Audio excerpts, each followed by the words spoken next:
Halo, selamat datang di podcast aku. Di sini aku sebagai host. Pada episode kali ini kita akan ngebahas tentang salah satu teori psikologi yang sangat berpengaruh di bidangnya.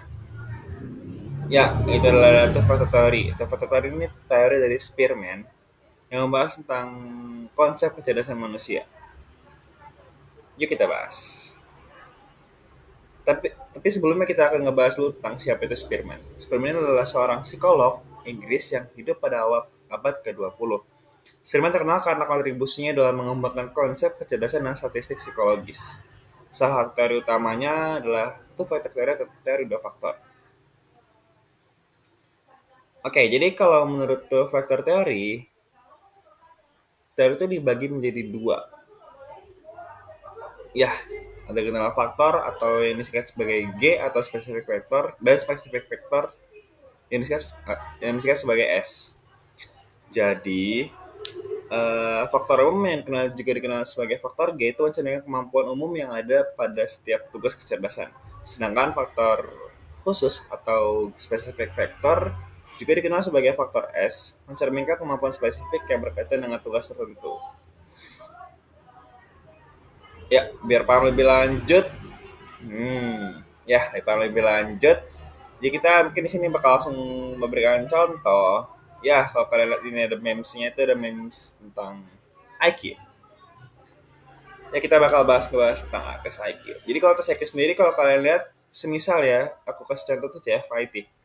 Tes CFIT itu sendiri tuh ada yang namanya general score dan ada juga yang namanya eh, aspek score atau kayak per aspeknya seperti verbal, terus numerik, spasial, dan logika dan lain-lain. Nah, jadi menurut Spearman, skor yang diperoleh dalam tes ini tuh mencerminkan faktor umum atau tadi yang sempat aku sebutin skor keseluruhan. Dan faktor spesifik itu yang berdasarkan skor per aspeknya. Nah, terus dari contoh tersebut kita bisa mengambil kesimpulan bahwa general faktor itu adalah fundamental kecerdasan. Spearman berpendapat bahwa faktor umum ini terkait dengan kemampuan kognitif yang mendasar seperti kemampuan memahami informasi, pemecahan masalah, dan kemampuan belajar yang cepat. Faktor umum ini mempengaruhi kinerja seseorang dalam berbagai jenis tugas kecerdasan. Lalu, spesifik faktor itu apa sih? Nah, ini tuh spesifik factor itu bisa dia sebut atau bisa dibilang atribut kecerdasan yang bisa berdiri sendiri. Misalnya nih, seseorang mungkin memiliki keunggulan dalam tugas verbal, tetapi mungkin kurang unggul dalam tugas numerik. Nah, faktor khusus ini mencerminkan perbedaan individu dalam kemampuan yang berkaitan dengan tugas tertentu. Nah, namun perlu dicatat juga nih bahwa two factor ini tidak mengecilkan peran faktor spesifik. Spearman itu Spearman itu berpendapat atau mengakui bahwa faktor spesifik tersebut memiliki kontribusi penting dalam kecerdasan manusia. Namun faktor umum dianggap sebagai faktor yang paling mendasar dan menyumbang sebagian besar perbedaan dalam kecerdasan individu. Nah, selanjutnya adalah penelitian dalam psikologi juga mendukung nih tentang konsep faktor teori.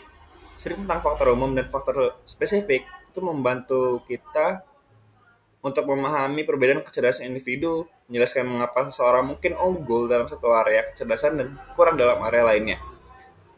Mungkin ya demikian sekilas tentang faktor teori dari Spearman yang mengajarkan kepada kita bahwa kecerdasan manusia itu melibatkan faktor umum dan faktor spesifik. Terima kasih telah menonton podcast ini. Saya Yazid dengan 45 undur diri. Wassalamualaikum warahmatullahi wabarakatuh. Bye-bye.